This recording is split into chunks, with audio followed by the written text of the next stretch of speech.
సంవత్సరాల పరిపాలన తర్వాత మరొకసారి ప్రజలను కలవాలనే ఆలోచనతో ముఖ్యమంత్రి చంద్రబాబు నాయుడు గారు తెలుగుదేశం పార్టీ అధినేత నిర్దేశించినటువంటి ఇంటింటికి తెలుగుదేశం కార్యక్రమం ఈ రోజున రాష్ట్ర వ్యాప్తంగా మొదలైనటువంటి పరిస్థితి. అందులో భాగంగా కదిరి నియోజకవర్గంలో కూడా సోమవారపల్లి తలుపుల మండలంలో కార్యక్రమాన్ని మొదలుపెట్టింది. ఈ రోజున పెద్ద ఎత్తున మండల నాయకులు అంతేకాకుండా పరిశీలకులైనటువంటి చెంచయ్య నాయుడు గారితో కలిసి ఈ కార్యక్రమం మొదలుపెట్టినటువంటి పరిస్థితి అత్యంత సంతోషాన్ని ఇస్తోంది. మొదటి నుంచి కూడా తెలుగుదేశం పార్టీని ఆదరించేటువంటి గ్రామం. ఎన్ని కష్టాలు వచ్చినా ఎన్ని ఒడిదుడుకులు వచ్చినా కూడా పార్టీ జెండాను మోసినటువంటి కార్యకర్తలు నాయకులు ఉన్నటువంటి గ్రామం. అంతేకాకుండా సమస్యల వలయాల్లో చుట్టుముడుతున్నప్పటికీ నిరంతరం సమస్యల్ని అధిగమించే క్రమంలోనే రాజకీయాలు చేస్తూ ఉన్నారు, ప్రజా జీవితం గడుపుతున్నటువంటి వారు. ఈ రోజున ఈ ప్రభుత్వం కూటమి ప్రభుత్వం 2 సంవత్సరాల పరిపాలన తర్వాత సామాన్య ప్రజల దగ్గరికి పోతే అత్యంత సంతోషాన్ని వెలుగు. సామాజిక పెన్షన్లు అయితేనేమి, అంతేకాకుండా అన్నదాత సుఖీభవ అయితేనేమి, ఇక తల్లికి వందనం అయితేనేమి. తల్లికి వందనంలో కొన్ని హికప్స్ ఉన్నాయి. అక్కడక్కడ కొంతమందికి ఆన్లైన్లో వాళ్ళ పేరు మీద భూమి ఎక్కువ చూపించడము ఇటువంటిది, అవి కూడా ఓవర్కమ్ అవుతాం, కరెక్షన్ చేసుకుని ముందుకు పోయేటువంటి కార్యక్రమాలు చేస్తాం. ఇంకా ఎక్కువ మంది బెనిఫిషరీస్ని కూడా జెన్యున్ బెనిఫిషరీస్ని ఎవరైతే కొన్ని సమస్యల నుంచి టెక్నికల్ ప్రాబ్లమ్స్ నుంచి ఇబ్బంది పడుతున్నారో ఈ ఇంటింటికి తెలుగుదేశం కార్యక్రమంలో మా ముందుకు తీసుకురాగలుగుతున్నారు. వాళ్ళకు కూడా ఒక సువర్ణ అవకాశం. వారి ఎమ్మెల్యేతో మాట్లాడడానికి, వాళ్ళ స్థానిక నాయకులతో మాట్లాడడానికి, అంతేకాకుండా మండల నాయకులతో మాట్లాడడానికి, మాతో పాటు ఇక్కడికి వచ్చినటువంటి కార్యక్రమంలో అధికారులతో మాట్లాడడానికి ఒక మంచి వేదికగా ఈ కార్యక్రమం రూపొందించుకుంటున్నాం. వచ్చే రోజుల్లో ఇంకా మెరుగైనటువంటి ఫలితాలు ఖచ్చితంగా రాబట్టేటువంటి పరిస్థితులు ఉంటాయి. మెరుగైనటువంటి ఫలితాలు అంటే రాజకీయంగానే కాదు, పరిపాలనా పరంగా. ఎందుకంటే ప్రజలకు ఎప్పుడు కూడా మా అధినేత చేరువగా ఉండాలని చెప్పేసి దిశానిర్దేశం చేస్తూనే వస్తాడు. మన నియోజకవర్గంలో ప్రతి వారం కూడా ప్రజా దర్బారు కార్యక్రమం 4 గోడల మధ్యన కాకుండా ప్రజల మధ్యకు వచ్చి చేపడుతున్నాం. అయినప్పటికీ కూడా ప్రజా సమస్యలు అనేది నిరంతరం. ఆ సమస్యల పరిష్కారానికి ఖచ్చితంగా పనిచేయాల్సినటువంటి బాధ్యత పాలకుల మీద ఉంటుంది. ఈ రోజున ఆ బాధ్యతని 100% మేము నెరవేర్చాలనే ఆలోచనతోనే ముందుకు పోతున్నాం. రాష్ట్ర ఆర్థిక పరిస్థితి అక్కడక్కడికే ఉన్నా కూడా ఈ రోజున సామాజిక పెన్షన్లో దేశంలోనే అత్యధికంగా సామాజిక పెన్షన్లు ఇచ్చే ప్రభుత్వంగా కూటమి ప్రభుత్వం ఉంది. అది అత్యంత సంతోష సూచికగా నిలుస్తుంది ప్రజల దగ్గరికి పోయినప్పుడు. ఇంకా వాటికి డిమాండ్ వస్తుంది. అది కూడా తొందరలో పరిష్కారం అవుతుందని చెప్పేసి కూడా సందర్భంగా తెలియజేస్తాను. అంతేకాకుండా ఏదైతే అన్నదాత సుఖీభవ పేరు మీద రైతాంగానికి అందించినటువంటి డబ్బులు ఈ రోజున ఎల్నినో ప్రభావం పెద్ద ఎత్తున అన్ని గ్రామాల్లో కనపడుతుంది. నీటి ఎద్దడి రాకుండా ఎక్కడికక్కడ, తాగునీటి ఎద్దడికి ఇబ్బంది రాకుండా ఎక్కడికక్కడ యుద్ధ ప్రాతిపదిక మీద కూడా మా ప్రణాళికలు సిద్ధం చేసుకుంటాను. అధికారులను కూడా దాని మీద పూర్తిగా దృష్టి పెట్టమని చెప్పేసి కోరుతా ఉన్నాం. అంతేకాకుండా ఈ రోజున ఈ ఇంటింటికి తెలుగుదేశం అనేది మాకు కానీ, ప్రజలకు కానీ, ప్రభుత్వానికి కానీ ఒక అనుసంధానంగా ఒక మంచి వేదికగా మారుతోందనేది వాస్తవం అని చెప్పేసి కూడా ఈ సందర్భంగా తెలియజేస్తాను. మామూలుగా 2 సంవత్సరాల తర్వాత గత ప్రభుత్వంలో జగన్మోహన్ రెడ్డి గారు ఏ రోజైనా ప్రజల మధ్యకి పోయినాడా? ఎక్కడైనా ప్రజల దగ్గరికి పోవాలంటే పరదాలు కట్టుకొని ఆడవాళ్ళ బురకాలు కూడా దీపిచ్చేసి ముందుగానే వాళ్ళకు కలర్స్తో సహా డిసైడ్ చేసి ఎక్కడా ముఖ్యమంత్రి అనేవాడు ప్రజలతో సంపర్కం లేకుండా, సంబంధాలు లేకుండా వేదిక మీద దగ్గర చేరుకొని మైక్ పట్టుకొని మాట్లాడి బటన్ వద్దినే అని చెప్పేసి వెళ్ళిపోయేటువంటి కార్యక్రమం. ఈ రోజున ఆ రకమైనటువంటి పరిస్థితులు లేవు.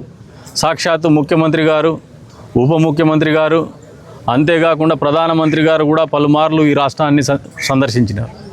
వచ్చే రోజుల్లో 1వ తారీఖున భోగాపురం విమానాశ్రయాన్ని మళ్ళీ ప్రజలకు అంకితం చేసేటువంటి కార్యక్రమం జరగబోతోంది. ఎప్పటికప్పుడు సంవత్సరంలో 10 సార్లు 15 సార్లు ప్రధానమంత్రి, ముఖ్యమంత్రి, ఉప ముఖ్యమంత్రి, అంతేకాకుండా విద్యాశాఖ మంత్రి నారా లోకేష్ గారు అయితేనేమి జిల్లాల పర్యటన కావచ్చు, నియోజకవర్గాల పర్యటన కావచ్చు, నిత్యం ప్రజలతోనే మమేకమయ్యేటువంటి పరిస్థితులు ఈ రోజున కొత్త రకం రాజకీయానికి, కొత్త తరం రాజకీయానికి తెరలేపినాయనేది వాస్తవం. ఇన్ని చేస్తున్నప్పటికీ కూడా రాజకీయంగా ఉనికి చాటుకోవాలనుకున్నటువంటి వైఎస్ఆర్సీపీ పార్టీ, గొడ్డలి పార్టీ ఈ రోజున మళ్ళీ డిఎస్సి మీద అనుచిత వ్యాఖ్యలు చేస్తూ ఉన్నారు. మళ్ళీ చెప్తున్నాను, మీరు గ్రూప్ 1 పరీక్షలు నిర్వహించినారు, నియామకాలు చేపట్టినారు. అంతిమంగా you have landed up in crisis through the courts. హైకోర్టులో ముట్టికాయలు వేయించుకున్నారు. వాళ్ళని లూప్ లైన్లో పెట్టమని ఆదేశాలు ఇచ్చింది హైకోర్టు, సాక్షాత్తు రాష్ట్ర హైకోర్టు. మరి అటువంటి మీరు అంటే మీకు అధికారం ఉంటే ఎక్కడ కూడా పారదర్శక పరిపాలన అందించలేనటువంటి మీరు ఈరోజున పారదర్శకంగా డిఎస్సి నియామకాల ద్వారా 16,600 చిల్లర పైచిలకు అధ్యాపక పోస్టులు ఉపాధ్యాయునికి అందజేస్తే దాన్ని తప్పుపట్టేటువంటి ఆలోచన చేస్తున్నారు. అంటే ప్రజలను మభ్యపెట్టాలా, ప్రజలకు అబద్ధాలు చెప్పాలా, ప్రజలను మోసం చేయాలా, మళ్ళీ అధికారానికి రావాలా, మళ్ళీ ఇంకొకసారి మోసం చేయాలనే ఆలోచనతో మీరు ముందుకు పోతున్నారు. కానిస్టేబుల్ల నియామకం జరిగింది ఈ రాష్ట్రంలో. అంతేకాకుండా మెగా డిఎస్సీనే కాకుండా ప్రతి సంవత్సరం కూడా మళ్ళీ మీరు ఒకసారి గమనిస్తే పెన్షనర్స్కి డబ్బులు ఇచ్చినారు. మీరు అబద్ధాలు చెప్పినారు, సిపిఎస్ రద్దు చేస్తా, వారంలో చేస్తా అని. నేలకి గరుచుకొని అధికారం రాగానే నాకు తెలియక మాట్లాడినా అన్నారు. కానీ అదే సిపిఎస్ని చంద్రబాబు నాయుడు గారు అడగకుండానే, మామూలుగా అమ్మైనా అన్నం పెట్టదేమో కానీ చంద్రబాబు నాయుడు గారు మాత్రం ఆ సిపిఎస్ విధానంలో దాదాపు వేల సంఖ్యలో వాళ్ళకి 11,000 కుటుంబాలకి ఓల్డ్ పెన్షన్ స్కీమ్కి అప్లికబుల్ అయ్యేటట్టు తీర్చిదిద్దాం. చిత్తశుద్ధి అనేది నాయకులకు ఉంటే, ఇచ్చిన మాట కట్టుబడి ఉంటే, లేదు ప్రజలకు మంచి చేయాలని ఉంటే 100% పరిపాలన సుపరిపాలనే ఉంటుంది. ఈ రోజున జగన్మోహన్ రెడ్డి గారు వీటన్నిటికీ సమాధానం చెప్పాలా. మాట ఎత్తే సిబిఐ అంటాడు. మళ్ళీ చెప్తాను, పరిటాల హత్య జరిగినప్పుడేమో మీ తండ్రి గారు ముఖ్యమంత్రిగా ఉన్నారు, మీరేమో ఇంటికి పోయి సిబిఐ వాళ్ళని పిలిపించుకుంటారు. ఆ రోజున మీ తండ్రి గారు సాక్షాత్ అసెంబ్లీ వేదికగానే నా కొడుకు మీద అలిగేషన్స్ వచ్చినాయి కాబట్టి సిబిఐ ఎంక్వైరీ నా కొడుకు మీద కూడా చేయండి అని చెప్పేసి అడుగుతా అని చెప్పినారు. ఇంటికి పిలిపించుకొని ఇంటల్లుడు ఉన్నట్టు ఇంట్లో కూర్చొని ఎంక్వైరీ ఫేస్ చేసినారు. మరి ఈ రోజున మీకు ఎందుకు ధైర్యం లేదు? మీరు చేసినటువంటి అవకతవకల మీద సిబిఐ ఎంక్వైరీ మొదట ఎందుకు అడగలేకపోతున్నారు? గ్రూప్ 1ల గురించి సిబిఐ ఎందుకు అడగలేకపోతున్నారు? మీ పీరియడ్లో జరిగినటువంటి గ్రూప్ 1 నియామకాలు. అంతేకాకుండా మీ మీద ఉండేటువంటి కేసుల్ని త్వరితగతిన పరిష్కరించమని చెప్పేసి ఎట్లా ఖాళీ ఉన్నారు 2 సంవత్సరాల నుంచి? మీరు ప్రతిపక్ష హోదా కూడా లేదు, మీకు ప్రజలు తిరస్కరించినారు. మరి ఈ రోజున మీరు ఎందుకు హైకోర్టుని కానీ లేదంటే సుప్రీంకోర్టుని కానీ అడగలేకపోతున్నారు? నా మీద ఉండే కేసులు త్వరితగతిన పూర్తి చేయండి, నన్ను దోషిగానో నిర్దోషిగానో దీని నుంచి బయటపడేయండి, ప్రజలకు ఒక నిజాయితీ నికార్సైనటువంటి నాయకుడిగా నేను ముందుకు పోవాలని ఉన్నాను, తప్పు చేసింటే శిక్షించండి, కరెక్ట్గా ఉంటే నన్ను క్లీన్గా క్లీన్ చిట్ ఇచ్చి పంపించండి అని అడగలేకపోతున్నారు. ఆ ధైర్యం మీకు లేదు. సాక్షాత్తు మీ తల్లి చెల్లెలు, తోడబుట్టిన చెల్లి కావచ్చు, బాబాయ్ కూతురు కావచ్చు, మీ బాబాయిని మీరే చంపినామంటున్నారు, కదిర్లో గొడ్డలు కొన్నామంటున్నారు. మరి ఇన్ని రకాలుగా మీ మీద ఆరోపణలు వచ్చేటప్పుడు వాటి మీద మీరు సిబిఐ ఎంక్వైరీ ఎందుకు అడగడం లేదు? సిబిఐ ఎంక్వైరీ చేస్తే అవినాష్ రెడ్డి గారినేమో మీ అధికారాన్ని అడ్డం పెట్టుకొని కర్నూలులో ఆసుపత్రిలో పెట్టేసి సిబిఐలోనే రానివ్వరు. అదేనా మీకు ఉన్నటువంటి నిజాయితీ? అదేనా మీకు సిబిఐ పట్ల ఉన్నటువంటి నమ్మకం? సిబిఐ మీద నమ్మకం లేనటువంటి వాళ్ళు మళ్ళీ ఎందుకు సిబిఐ ఎంక్వైరీ అడుగుతున్నారు? ఈరోజు మీ మీద సిబిఐ వాళ్ళు ఎంక్వైరీకి వస్తే నీ తమ్ముడిని కాపాడుకునే ప్రయత్నంలో హాస్పిటల్లో పెట్టేసి దౌర్జన్యం చేసినారు సిబిఐ వాళ్ళ మీద.